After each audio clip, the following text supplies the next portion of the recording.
Welcome, everyone.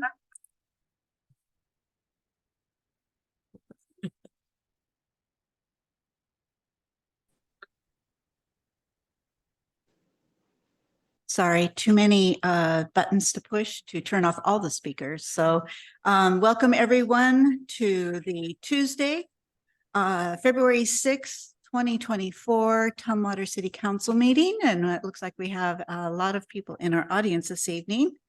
And before we do roll call, I did want to make one announcement. We are not going to be doing the executive session this evening. We have staff that's ill, and so we will be moving the executive session to our work session next week. So with that, will you join me in our flag salute?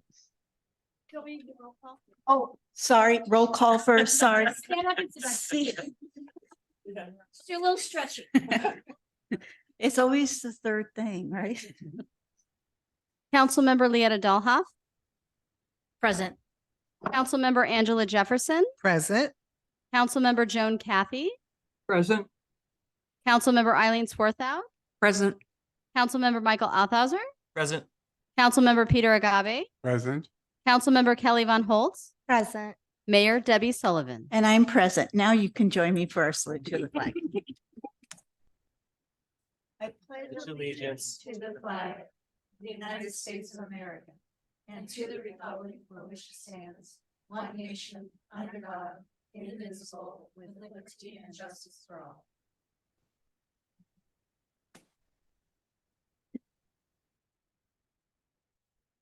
All right, the first item on the agenda is public comment. And as we get the list for me to call people forward, again, remember it's 3 minutes for public comment.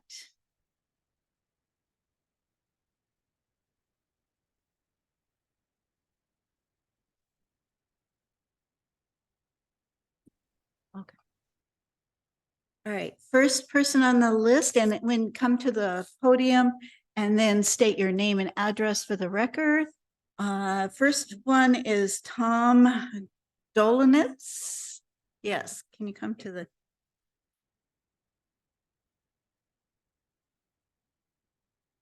Hello, my name is Thomas Donuts. Is that how it works? Okay. And I live at 126 Roberts Road, Southeast in Tumwater. I also live in the community that will be the most affected by the East Street extension. This is the only neighborhood in the city that will be affected by the East Street project. And in the name of equity and inclusion, our community would like the East Street extension to be put on the agenda for discussion before any funds are allocated to this project. In May of 2023, then Councilman Charlie Snyder came out to see the truth of the environmental destruction that this route will cause. After meeting with us, Charlie wrote to both the planning and engineering departments that, and I quote, "After hearing their presentation and physically walking the area in question, I believe their concerns are legitimate and worth reviewing." Of course, we never heard from anybody after that. However, we did receive this email, which read in part, "One of our first steps will be to make sure members of our community are aware of this project and have an opportunity to provide feedback. We'll be looking for that input once we get the funding." How about this one? "Therefore, I don't think you need to come to council meetings at this time." Or this last one. "At last week's comprehensive open house, after realizing that people were questioning the East Street project, Brad Medridge stated that he could not answer our questions because he is not the most qualified person to answer questions. Once again, we are requesting that the East Street project be added to the agenda before any funds are allocated and with appropriate notice so our community can be informed. Our community deserves to be heard before these funds are allocated, because then it's going to be too late. Thank you. Thank you. Next person on the list I have is Dawn, and I believe Dawn is speaking on behalf of several individuals. Is that correct? Okay. State your name and your address for the record. Don Pape, 4500 Cleveland Avenue. And according to any depictions online, ours and one other residence are the two most likely to be dramatically affected by this. It'll, by all the drawings, it shows it's coming right to our front porches. We've already lost half our front yard. Now this takes the remainder of what's left there. All the shrubbery and trees will be gone. And it seems like if this does go through, there's plenty of property to where it could be pushed back across the road. And like this gentleman just said, there has been little, if no notice of this prior to this. And we would just like to have our say in what's going forward. So to put it on the agenda is the right thing to do. And we are probably the oldest resident on the street. Been there since '63. So my dad's the one that's living there, and we all have a say in what's going on with this house. Thank you. Thank you. All right, next person is it Janice Connor?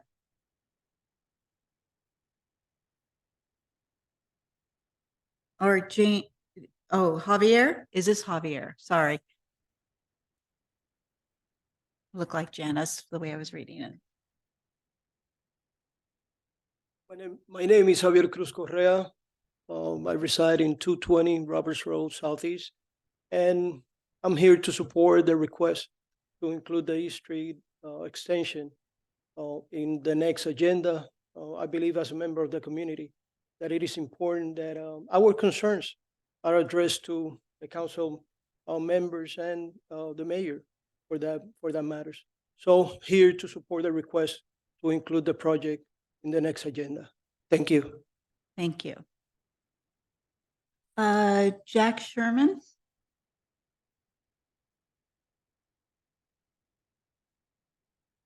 Yeah. Jack Sherman, we live at 224 Roberts Road. And there's a big stand of trees right behind all of our houses that runs down that area. And so the deer bed down behind our house, and the raccoons and the hawks and the eagles and everything we see flying above. I don't know where they're all coming from sometimes, or if they're actually nesting out there. But it seems like this East Street extension should go further down, way down on the other side of the water tank, where there's no animal habitat down there. And so I'm just here to support getting it put on the agenda so we can all have our say in the matter. Thanks. Thank you. All right, those are all the names on the list. Is there anyone else in the audience who wants to speak for public comment?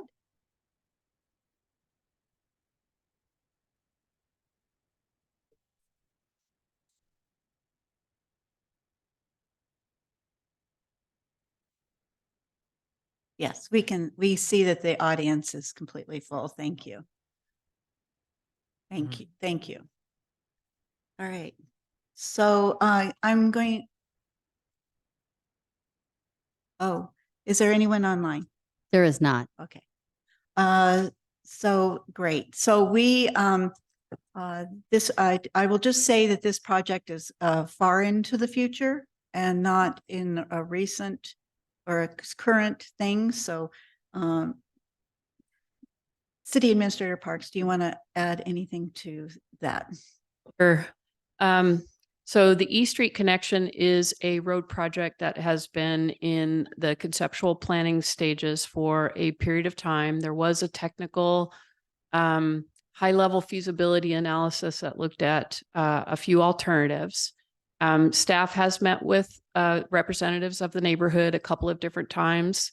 One of those prior to me starting with the city last spring, and one of those I also participated in one of those meetings.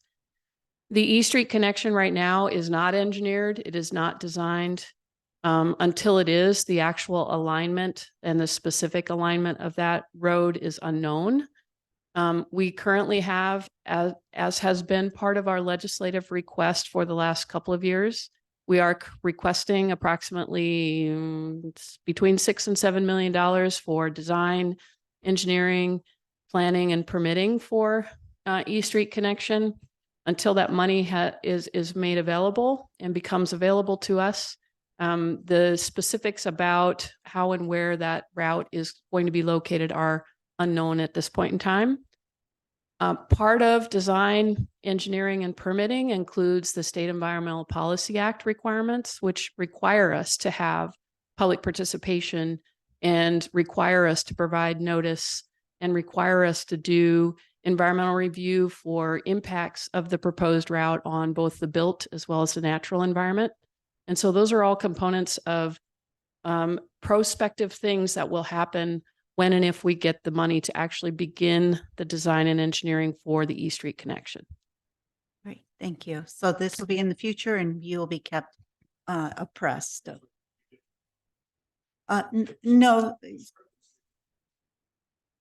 Sir, the public comment portion is over at this point, and yeah.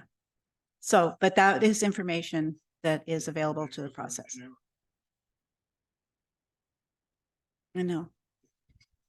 Okay, so on to the next item on our agenda, which is the special items, which is proclamation on Black History Month, which is February 2024. And Councilmember Von Holtz will be reading that proclamation. Oh, 1 second, 1 second. Go ahead. Okay. Whereas the city of Tumwater proudly embraces the cultural diversity of our community and honors organizations, families, and individuals of African American descent in appreciation of their invaluable contributions that continue to enrich our city and unite and sustain us as a community. And whereas Tumwater was settled by George Bush, a prominent member of the 1845 Settlement Party, and his family, a frontierman and successful farmer. He was the first Black settler to receive a land grant in Washington Territory.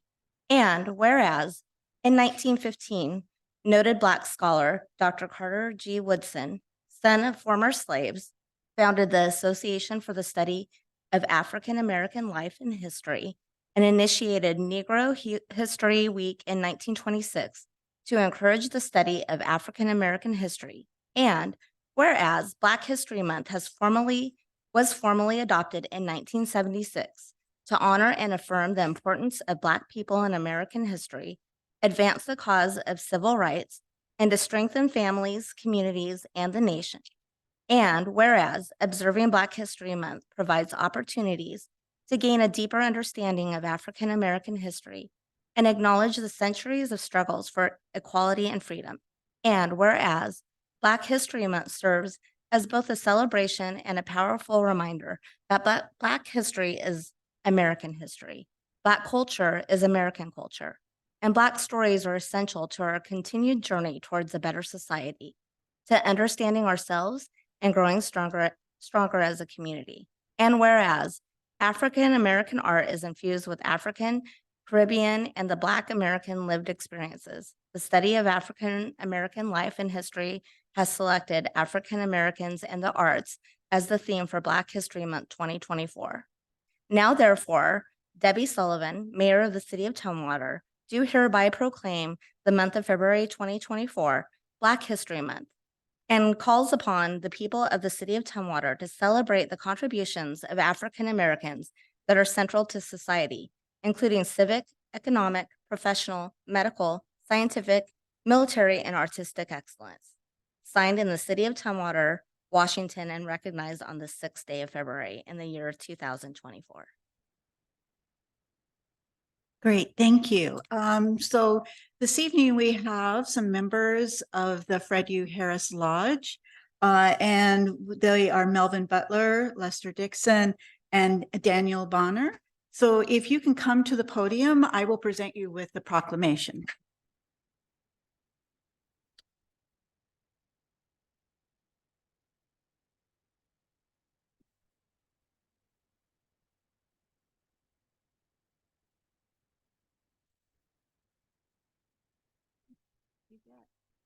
So as a tradition, we give pencils.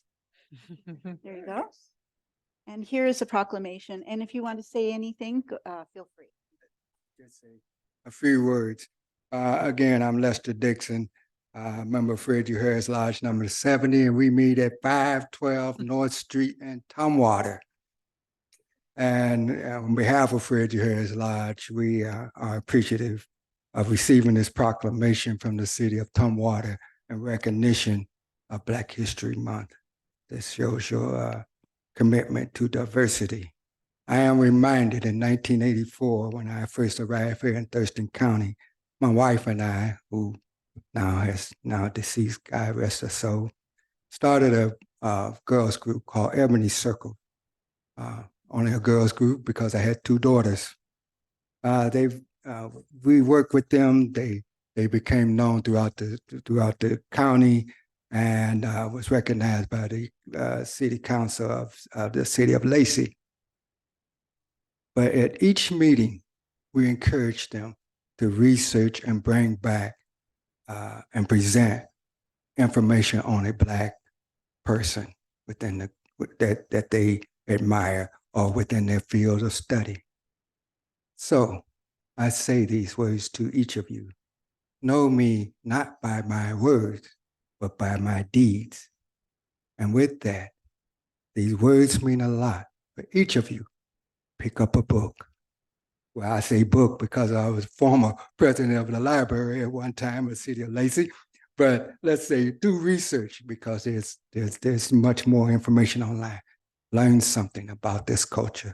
We have presented many successful ideas and scientific and medical and so on, art, and contributed much to this society. And we are Americans. Thank you for this presentation. Thank you.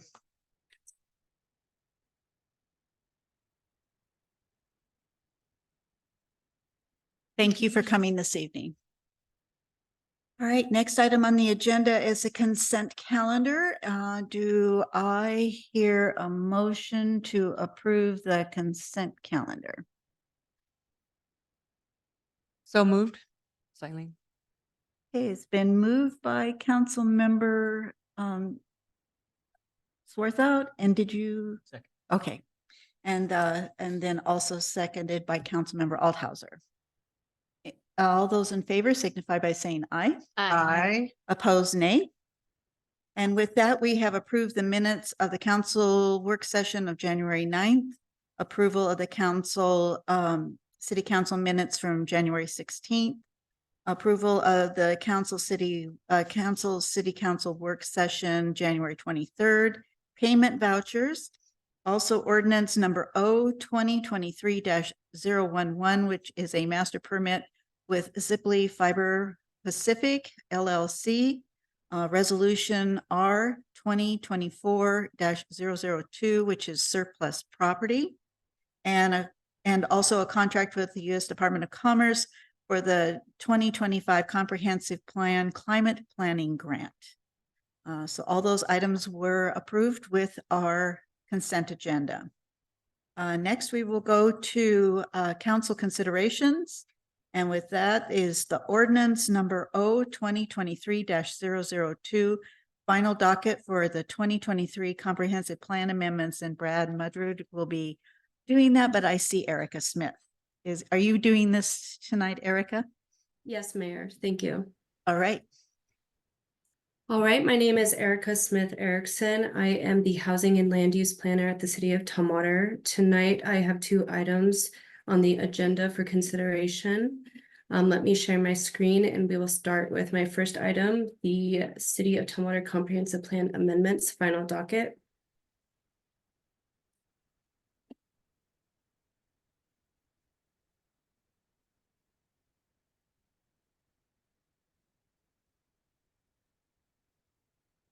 Right. I want to make sure you guys are seeing my presentation screen. Yes, we are. Thank you. For the first item on the agenda tonight, staff would like to ask council to accept the Planning Commission's recommendation as modified by council to approve ordinance number 2023-002.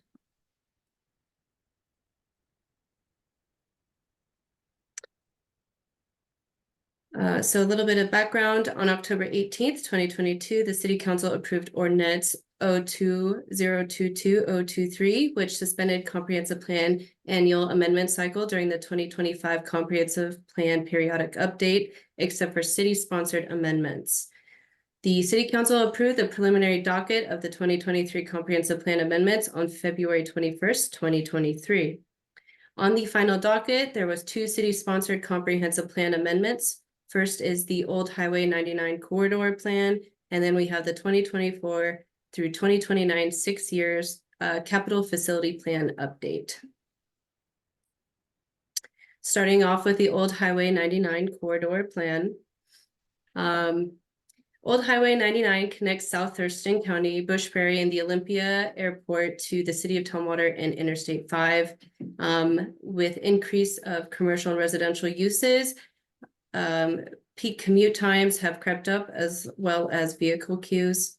The Old Highway 99 plan is part of the Capitol Boulevard Corridor Plan. And in 2016, the city updated the transportation element of the comprehensive plan, and that process determined 2 lanes are required in either direction on Old Highway 99 from 79th Avenue to 88th Avenue to meet the increasing demands of traffic. And then in 2019, the city received nearly $400,000 to perform a study looking at the Old Highway 99 from 73rd to 93rd.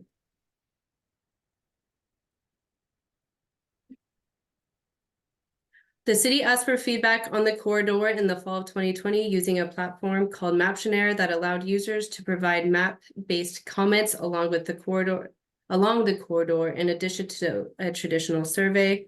The city received 1,100 responses with suggestions and locations and type of improvements to include bicycle lanes and paths, sidewalks, reduced traffic congestion, intersection safety, and street lighting. Using all that information that was gathered and input received from members of the community, a draft corridor plan was prepared. This project provided an opportunity to set a vision for the Old Highway 99 corridor from 73rd to 93rd Ave.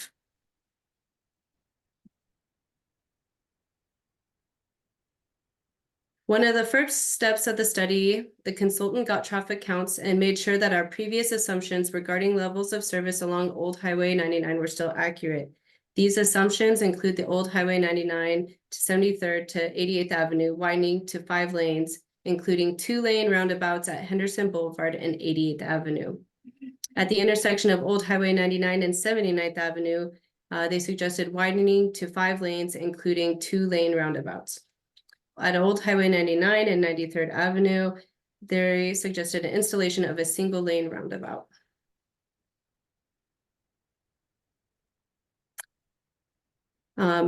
Based on the plan, transportation-based phasing options on operational benefit, funding opportunities, and practical project size. Using the criteria, transportation determined 5 phases were required, which you can see on the screen here.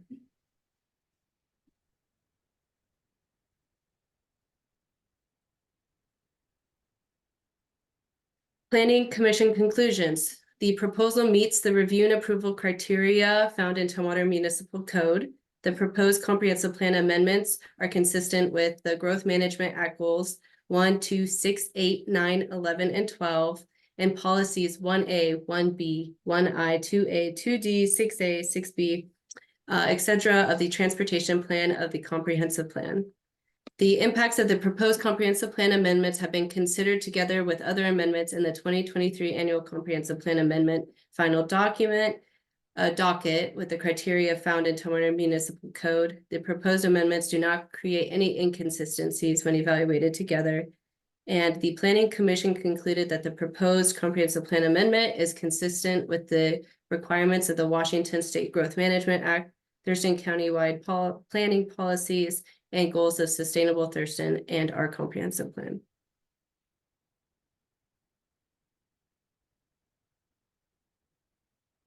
Tonight, staff would like to ask you, the Planning Commission held a public hearing on December 12th, 2023, and recommended approval of ordinance O2023-002, which included the proposed comprehensive plan amendment to adopt the old Highway 9 plan.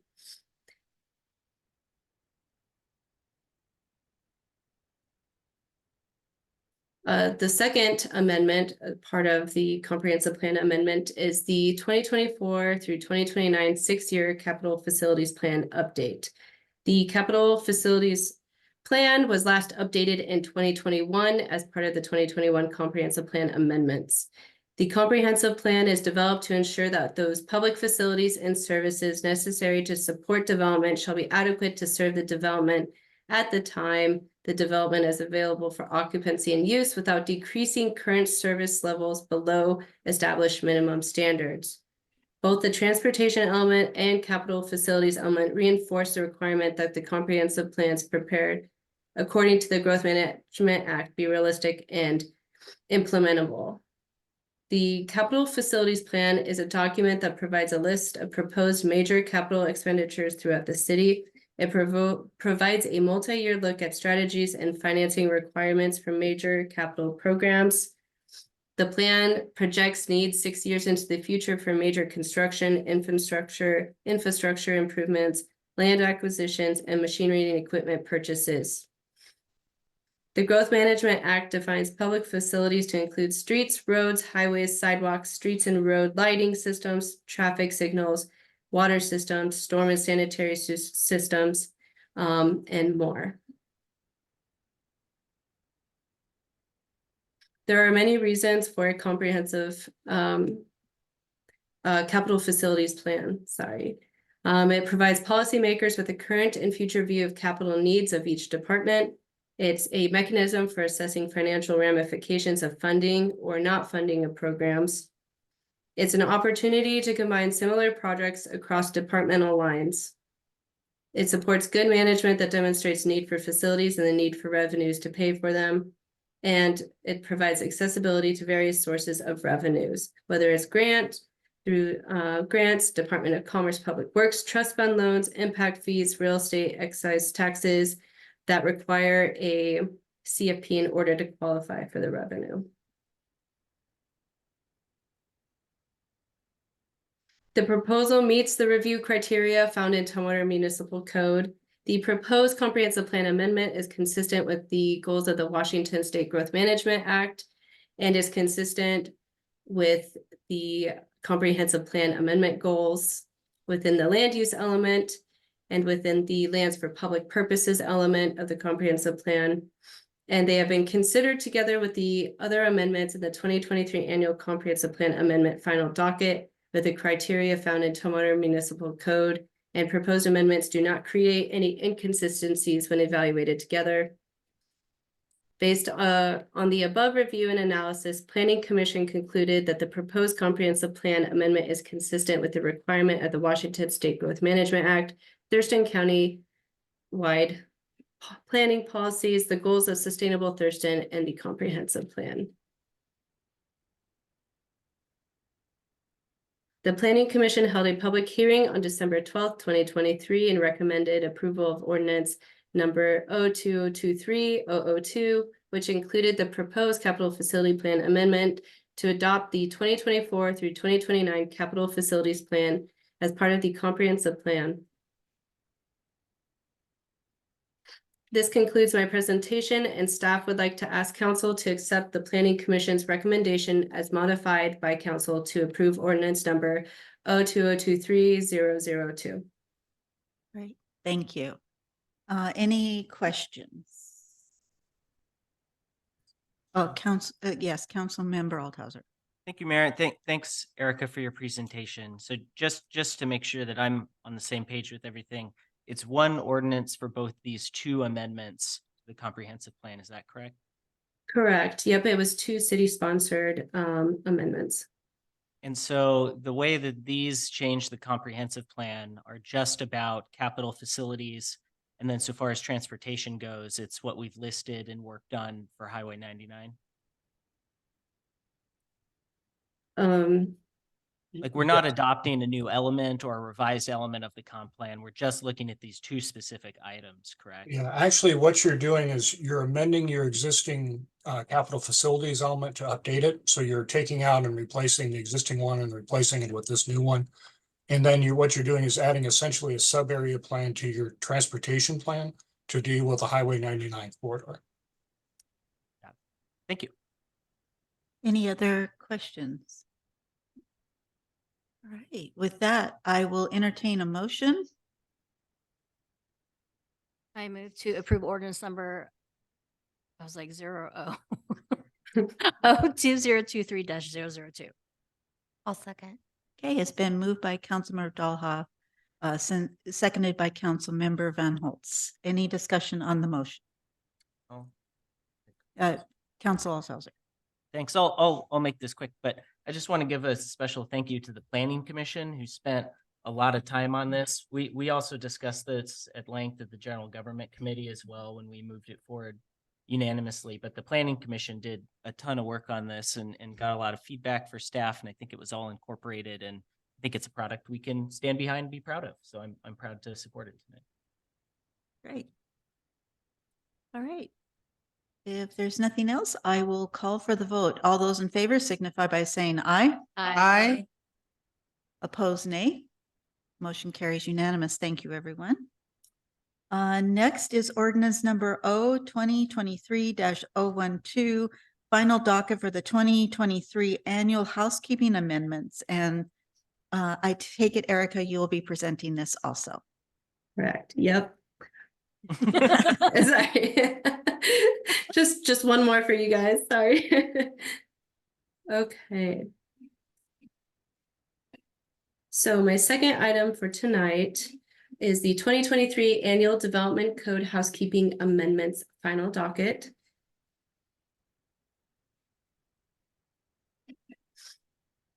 Staff would like to ask council to accept the Planning Commission's recommendation as modified by council to approve ordinance number 02023-012. Over the last 2 years, staff have gathered a list of minor development code amendments to be considered. There are 4 proposed amendments on the final docket total. To amend the development code, staff followed a process outlined in Tumwater Municipal Code text amendment and rezones. This process is similar to what we do for the annual comprehensive plan amendment process. Public notice for the Planning Commission hearing was issued on Friday, December 1st, 2023.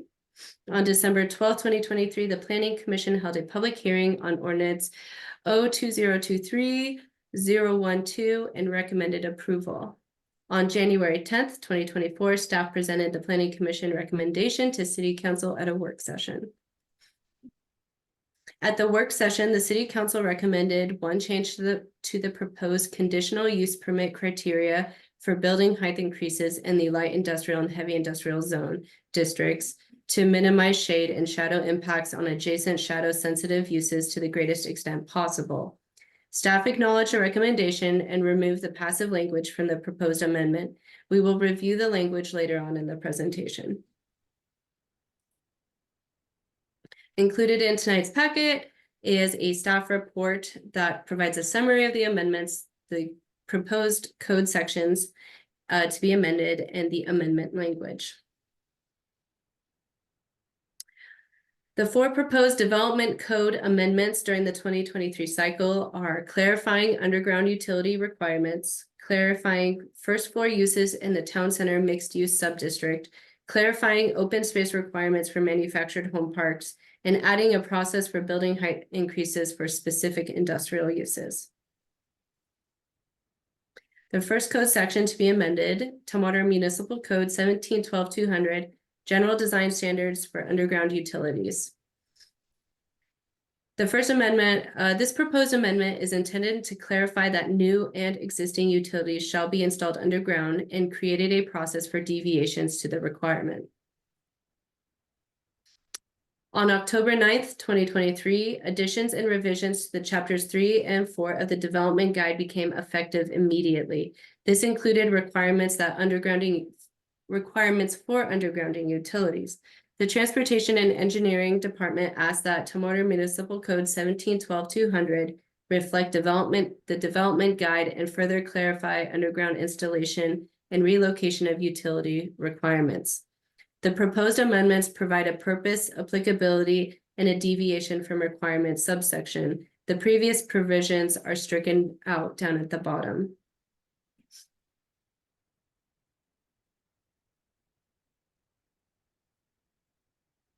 We Does- have a question. Do you want, can we ask that now? Yeah. Councilmember Daha. Thank you, Mayor. Eric, can you remind us when we were doing this portion about undergrounding utilities, where we link that to our tree plan, noting if we're doing our utilities underground to not like the distance that trees can be planted, right? Because of the disruption of those lines. Did we connect that or reference that anywhere, or is that parking lotted so that we don't lose that? I see Brad. Yeah, Eric, I'll go ahead and answer that. That is in a couple places that we'll be taking up again, hopefully the first half of this year when we deal with the urban forestry amendments that we're making. In the street tree regulations that are found in Title 12, we have some basic details that deal with trying to avoid such conflicts. Where we really focus our attention on how to deal with these things is in our development guides. And that's the engineering guides that for all street construction, et cetera. And we'll be dealing with that as part of that process. This process is, these amendments are just to ensure that we get the utilities undergrounded in the first place. How they interact with everything else is going to be dealt with later. Perfect. Thank you, Brad. This is also in the hazard mitigation plan as an initiative. So we just wanted to throw that in there. Were there any more questions? No other questions. Thank you. For the next amendment, we have the town center mixed use subdistrict first floor uses. It's an amendment to Tumwater Municipal Code 1823-050. Development and design standards specific to properties fronting main streets. The intent is to create a the intent of the town center mixed use subdistrict is to create a pedestrian environment with first floor uses that generate pedestrian activity. This amendment clarifies uses that are allowed on the first floor of commercial and residential developments along main streets in the town center mixed use subdistrict. The previously permitted uses were vague. The proposed amendments are intended to provide more clarification on the required uses, such as professional services, medical clinics, child daycare centers on the first floor of commercial and residential development. The additional language is underlined there on the screen under section 2 requirement.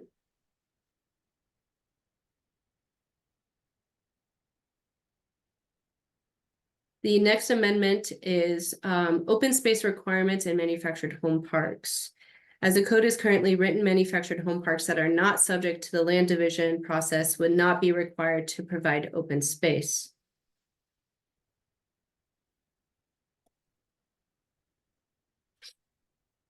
Currently, this is how the code is written. It doesn't include manufactured home parks.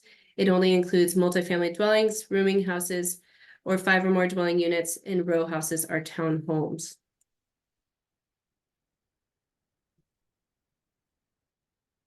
The proposed amendment adds clarification that manufactured home parks are subject to open space requirements, even if it's not subject to subdivision, and the amount is determined by how many units are within the manufactured home park.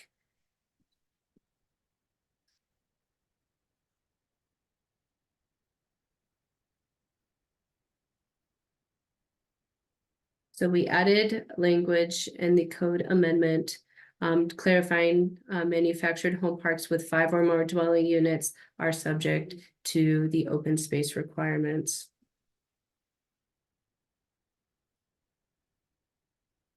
The next amendment is for a conditional use permit for building heights exceeding 65 feet for specific industrial uses. This amendment is to establish a conditional use permit process for industrial uses that want to exceed 65 feet in the light industrial and heavy industrial zone districts. This is one amendment, but within this amendment, we are amending two code sections and then, or technically three. So there's Tumwater Municipal Code Section 1824-040, Light Industrial Zone District Conditional Uses. Tumwater Municipal Code 1825-040, Heavy Industrial Zone District Conditional Uses. And Tumwater Municipal Code 1856-110, Conditional Use Permits under B uses.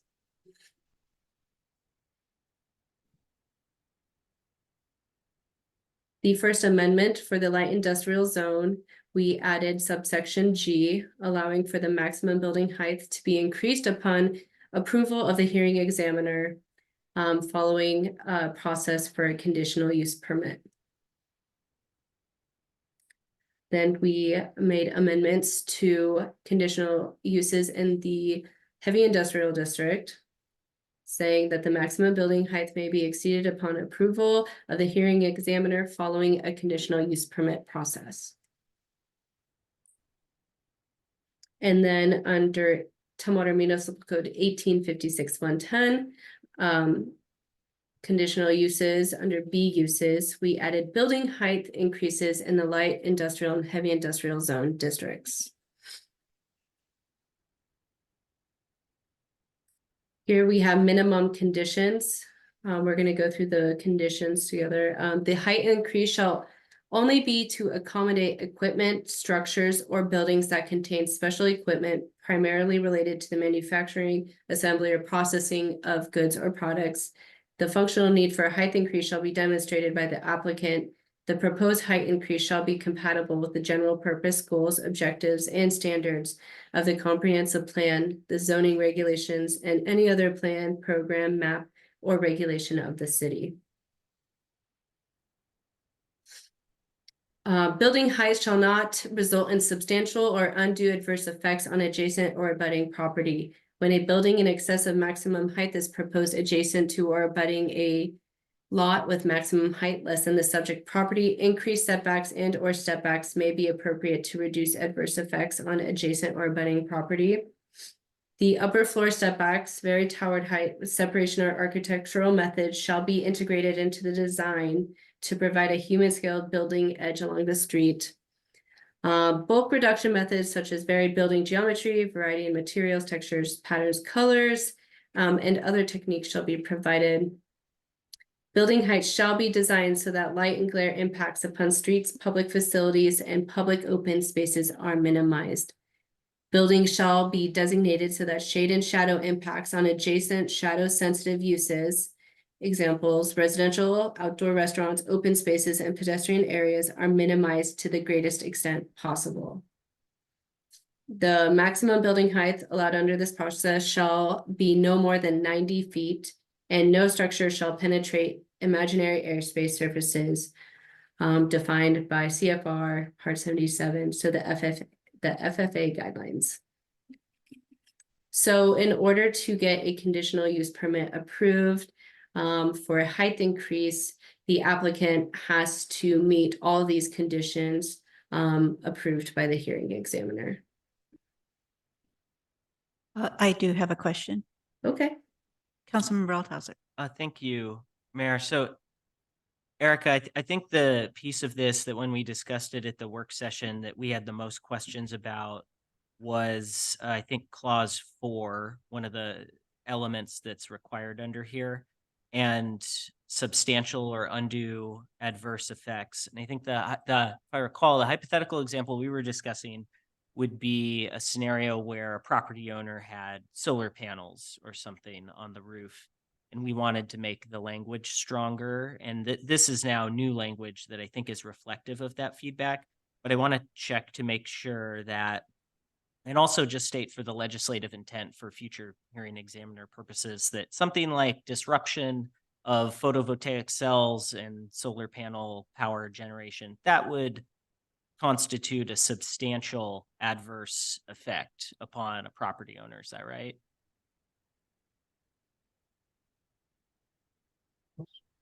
Yeah, Councilmember Althauser, that is correct. The addition that we made based on the conversation at the work session was to line 7 dealing with shade and shadow impacts.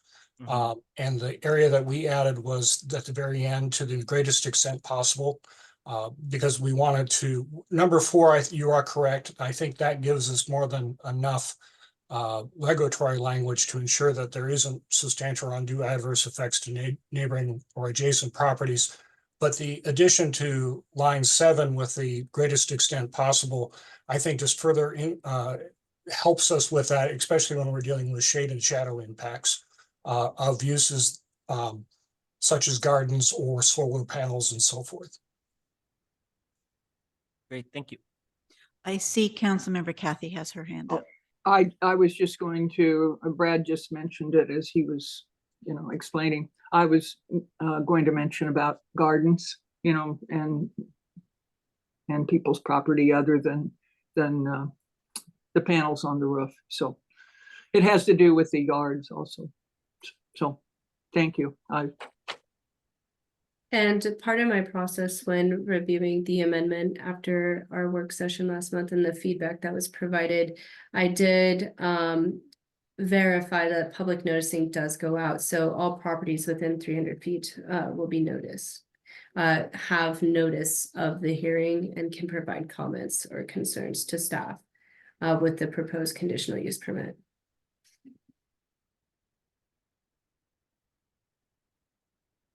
Oh. Here, which brings me to the next slide. Conditional use permit public notification. The hearing examiner shall set a time and place for a public hearing to consider the application under the provisions of Tumwater Municipal Code, Chapter 2.58. And the notice of public hearing shall be in accordance with the provisions of Tumwater Municipal Code 1406.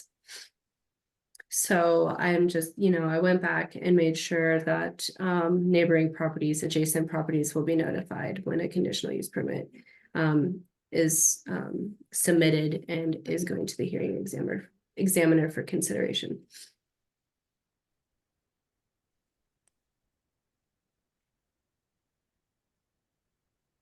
Councilmember Kathy, did you have another question? I do. I have a comment. And it may be in here somewhere and I missed it or we haven't come to it yet. Some years back, we talked about when we do these conditional permits or, raise the heights in a zone or so forth. Some of us on council at the time felt that the notification when you do it to the area in which this is going to happen, that it is not broad enough, that it doesn't catch enough people in a neighborhood or in a surrounding area. Could you remind me when there's a change like this or someone gets a permit, how far and wide you notify? Yeah, so in Tumwater Municipal Code 1406-070, the notice of open record hearing, it does say publications in an official newspaper.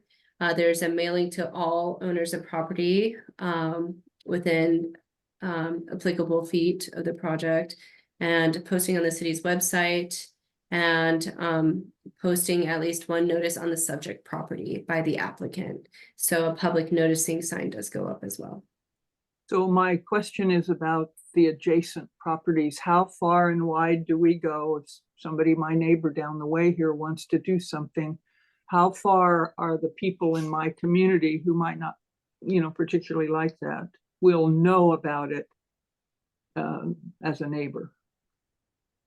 In addition to what Erica spoke about in terms of the broader notification that goes out on our website and through posting and also on the newspaper, there is the provision in 1406-070 to that the director may extend the notification beyond the 300 feet in cases where the area notified does not provide adequate notice to neighbors of pending action. So there is the ability for city staff to extend that depending upon the level of impacts, the neighborhood, and so forth. that is in addition to our other noticing requirements. Well,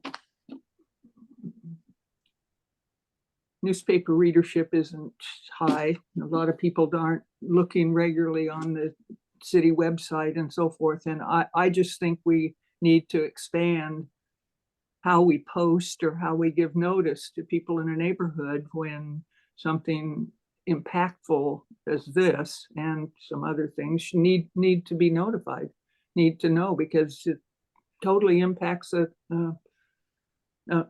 people's community and lives, and in some cases views and different things like that. So, and I think that's probably an appropriate discussion for us when we're doing our development code update as part of the larger state required update. One of the recent state legislation was an update essentially to our permit review processes. So we will be opening up Title 14, which includes these requirements as part of that process. So I think those kinds of conversations would be appropriate at that time. okay. Thank you, Brad. I'd appreciate it. Thank you.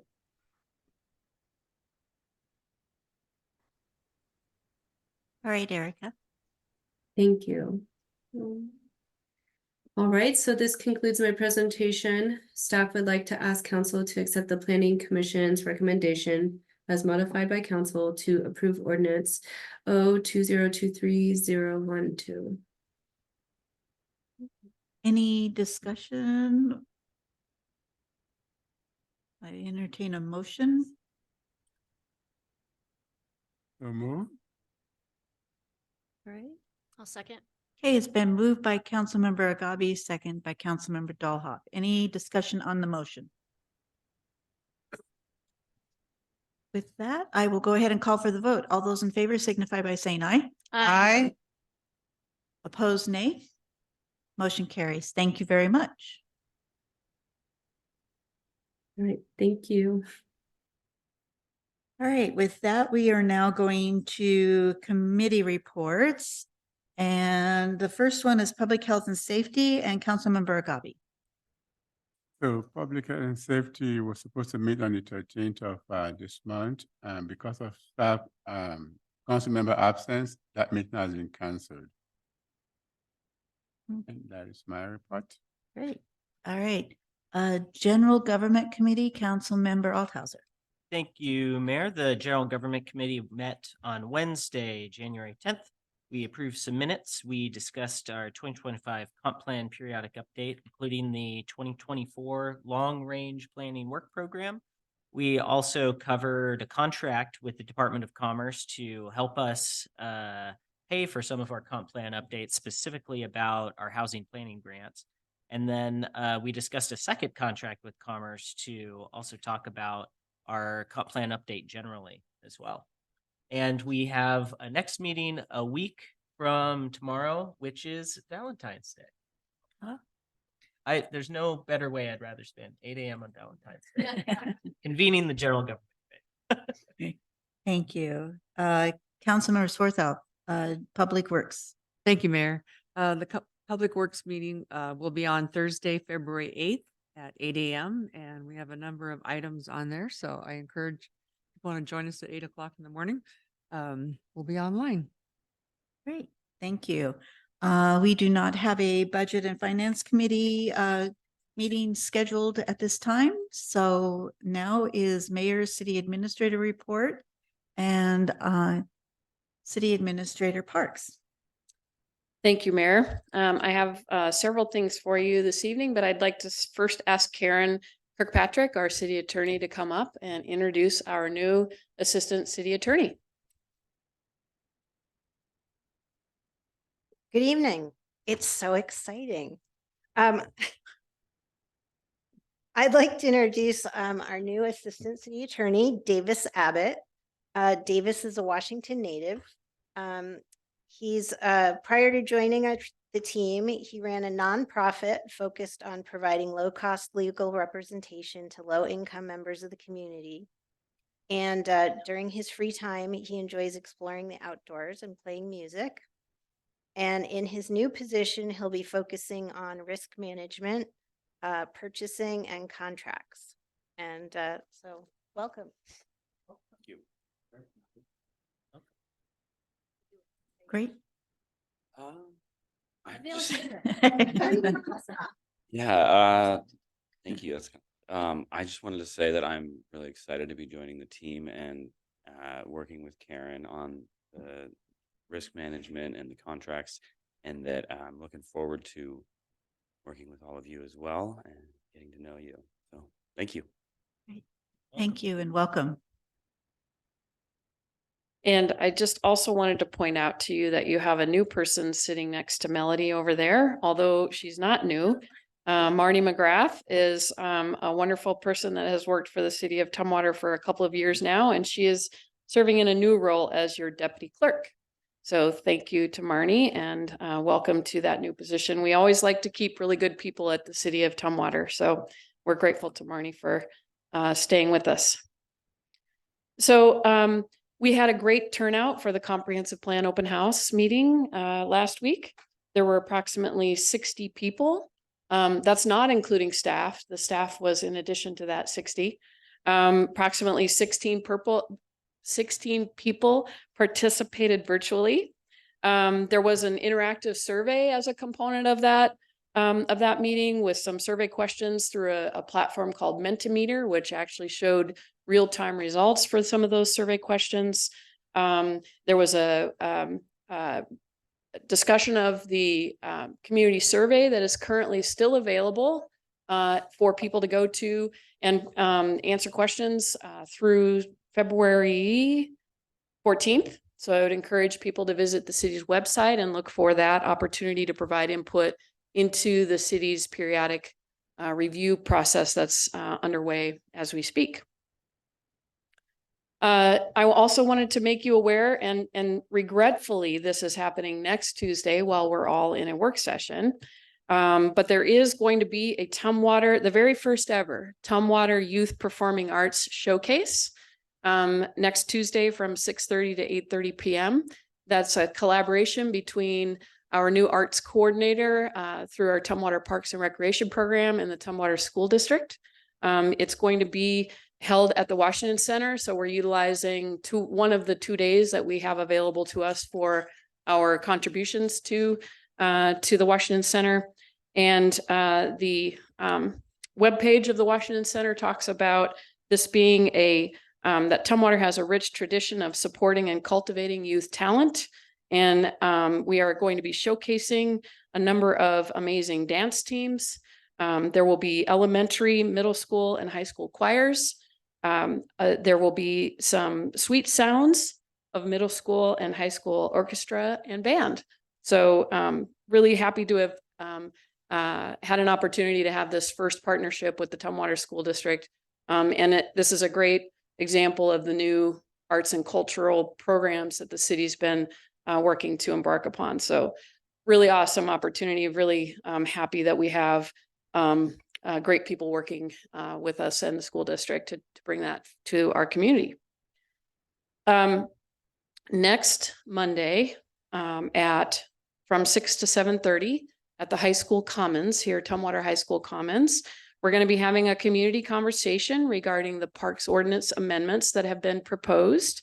We'll have a presentation to start with a few question and answers, and then we're setting up some stations around the room that are topical. So people will have an opportunity to get real specific information around public health and safety, housing issues, affordable housing issues, parks and facilities, talk a little bit about some of our requirements and processes with regard to that parks ordinance amendment.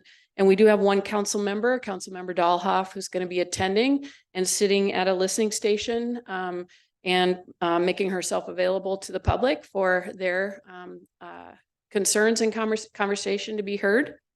And so wanted to make sure that there was good information about that getting out. I believe we've already sent out notification to the many people who emailed us back in November. And we'll make sure that we continue to advertise that fairly well over the next several days before next Monday. And then we love our water resources department because they are always bringing in lots of fun things to share with you. a couple of different things I'd like to point out. We have been awarded several new grants from the Water Resources and Sustainability Department. First and foremost, we've received a grant that allows us to put in some EV chargers. So we'll have the ability to put in a new fleet charger in our fleet yard here. And we have actually 2 new solar powered EV chargers that are going to be placed in Pioneer Park. So that's a great opportunity. We've also received 3 different water quality grants from the Washington State Department of Ecology, totaling about $857,000. Pioneer Park Repair and Restoration Phase 2, which is actually the construction dollars for that work. Beehive Industrial Area Stormwater Retrofit Design. And then we've gotten a grant for $170,000 to look at nutrient reduction enhanced maintenance plans. Great work on the part again of Water Resources and Sustainability. There is a reminder also that as council members and elected officials in Thurston County, you should have received an email with an invite for you to participate in what's called the Switches On. It's a campaign that is part of the Thurston Climate Mitigation Collaborative outreach program.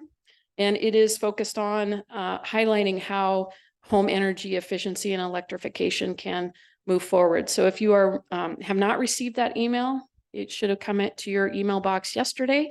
If not, and you're interested in registering to be a part of that, please reach out to Dan Smith and he will help you with that registration process. And last but not least, there's a brand new big rig that you're going to see out on the streets. We have a new Vector truck for the stormwater crew and it has arrived. And it's always a fun day out in the operations center when new equipment arrives. And I understand that this is a very big piece of equipment. It's going to take the efficiencies that we've been able to gain through our partnership between stormwater ops crew and the GIS folks to create efficiencies on our inspection and cleaning process with stormwater facilities. This is going to make that even better. And there's a significant conversation and discussion about who actually gets to drive this particular rig on any given day. So with that, I'm happy to answer any questions. And that's all I have for my report. Great. Any questions?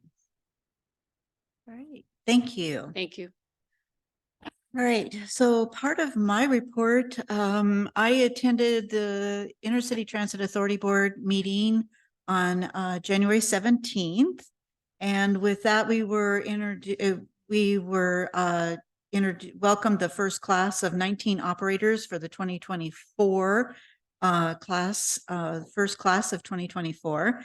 A lot of the meeting was discussed. If you remember, in that part of January, we were having some really bad weather. So we were getting a lot of updates on our automatic chain machines and how they were de-icing and how they were going to provide transit service during many of those really icy, ugly days. So that was a lot of discussion. So I will be attending the APTA conference in Washington, D.C. on behalf of the Intercity Transit. And so that will happen in early April.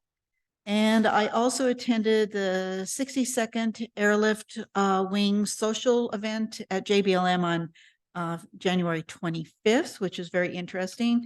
And I also discovered that I am not so familiar with the McCord side of JBLM, and the Barnes Gate closes at a certain time, and that was the gate I went in. And so I eventually found myself at Madigan Gate. So I got out eventually. But yeah, it's when you're not familiar with certain parts of JBLM, you can get definitely turned around. So with that, I will go ahead and turn it over to council reports. And Councilmember Kathy, do you mind starting this evening?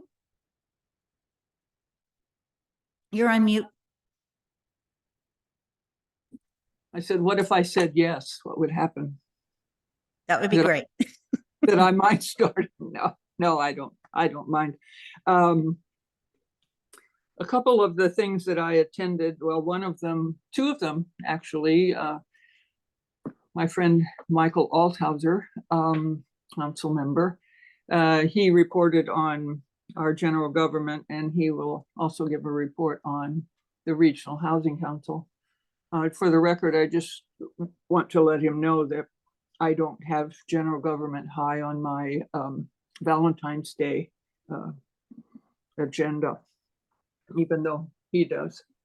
So, and I attended the Solid Waste Advisory Council, which also meets again tomorrow, and working on a work plan for the solid waste, and also some of the plans for a drop center in South County, along with some of the changes that are being made out at the work. So there's been a lot of work going on in to kind of facilitate some of the new goals that are coming from both the legislature and internally about recycling and reusing, and what things we can add to our recycle and basically save the earth goals that we have. So there's a lot of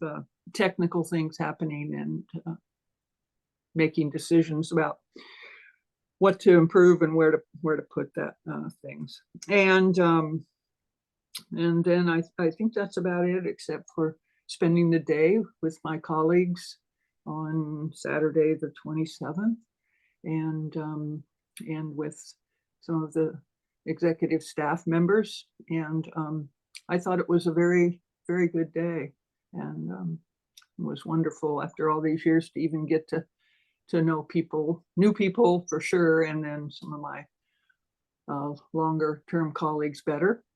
And also, I just wanted to say, I wanted to thank Lisa Parks, our administrator, for an excellent report.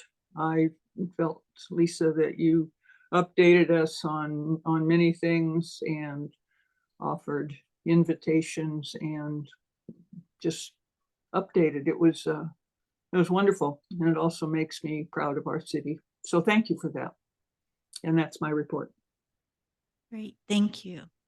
I will now go to council chambers, and I will start Councilmember Swarthout. I knew I was going to have to follow. Councilmember Kathy. And you're getting used to it, because when Yes. I'm there, which I plan to do more soon, it'll happen every time.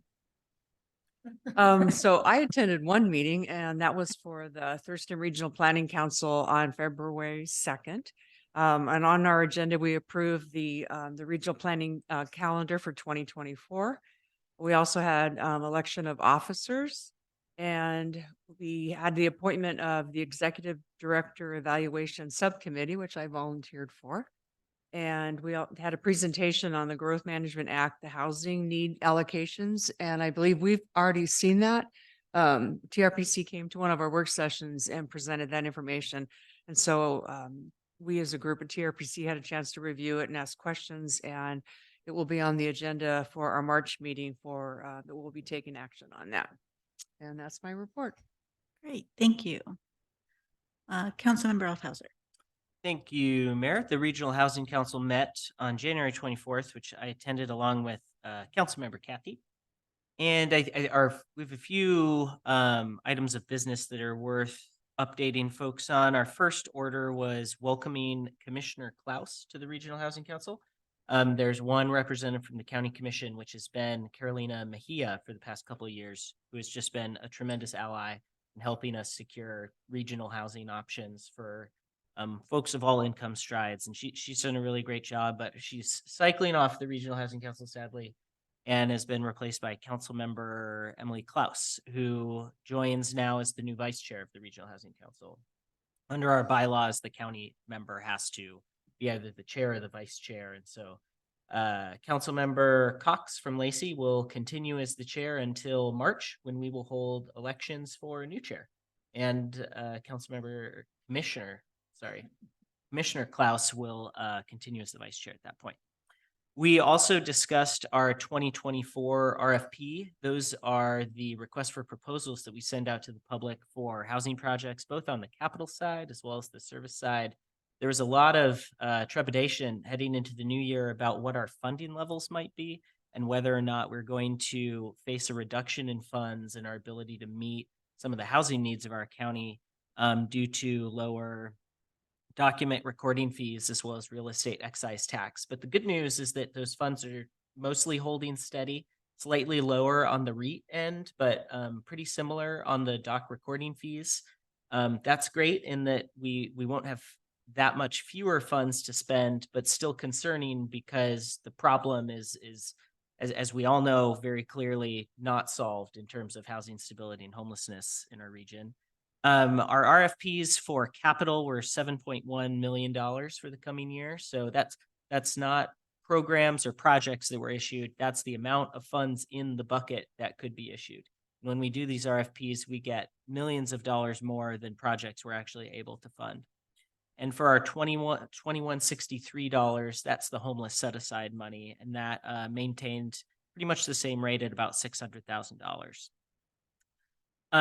We also enacted a new policy about our funding. As I mentioned in the updates before, we occasionally have issues where we do these RFPs in the spring and then new projects emerge in the summertime or in the fall. We want to be responsive to those because we want to be able to seize opportunities when they arise. But when we spend all the money in the spring to establish our housing pipeline, that leaves us unable to be responsive in real time. So we created a fund called the Opportunity Fund of $1.7 million on top of that 7.1, where that'll be sort of held in reserve and not funded out immediately, so that when there is a mobile home park closure where we could assist, or a project like the one going in by the co-op for affordable housing, it's going to be 200 units.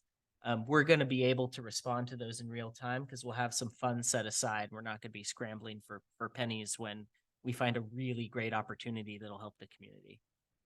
We also got a briefing on the Rights of Way initiative for 2023. That's the project that the state funded almost entirely, with the exception of ARPA dollars from the locals, to help clean up some encampments and then also fund the purchase of Maple Court Hotel in Lacey, which was converted to supportive housing units. Over the past year, those state funds helped clean up 6 encampments. We added 168 units of housing, primarily at Maple Court, but also towards Franz Anderson Road.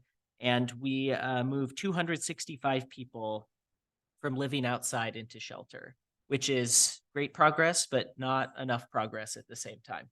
It's good that we sort of celebrate the progress that we make, but we also have to keep in mind that the problem continues to exist and that our work continues to be needed. And our next meeting is, I think, at the end of this month, the last Thursday, Wednesday in February, but I forget the date. Thank you.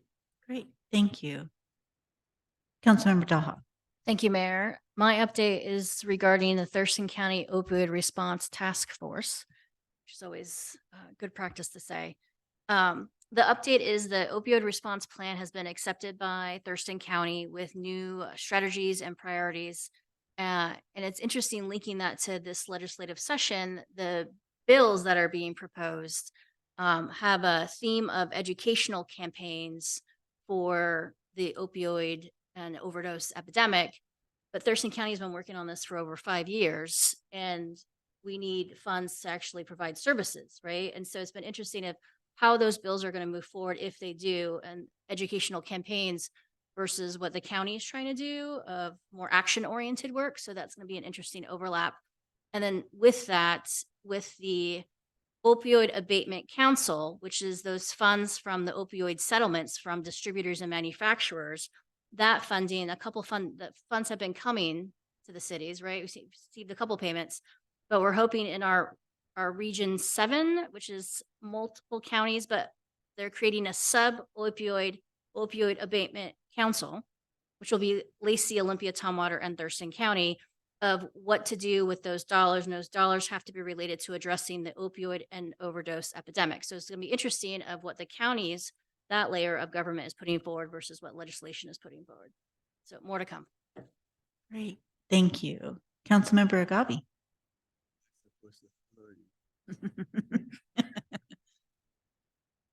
So my meetings are in the future. On Sunday, I have a Toronto Police ride along. On Monday, I have Joint Animal Services Commission meeting, and on the 14th, which is Wednesday, I have a Constitution Board meeting. So that is my report. More to come, yes. Great. Councilmember Jefferson. Yes, on the 26th of January, Tumwater Hopes met, and we met Courtney Fuller, our new coalition coordinator, and we discussed upcoming community events, meeting times, and the way ahead. I also extended an invite to her so she can come meet the city council, introduce herself to us, let us know what her goals are, vision, plans, the way ahead. And I gave her the city administrator's contact information so she can get on our agenda. I also reached out to several individuals after we discussed those RFPs that are coming out. And senior assistance with rental fees. So I plan to meet with Brian from Senior Services. How can we partner? How can I encourage them to apply so these seniors can get help? Right now, how to pay rent. So I'm gonna just spoke to Councilmember Dalhoff, found the contact info for Craig Chance, Housing Authority. I'd like to meet with him. I'm going to meet with Brian from Senior Services of South Sound tomorrow. And I'm going to meet with Charla from Pike Partners in Prevention Education. They also have a rental assistance program. So that is my report. Great, thank you. Councilmember Von Holtz.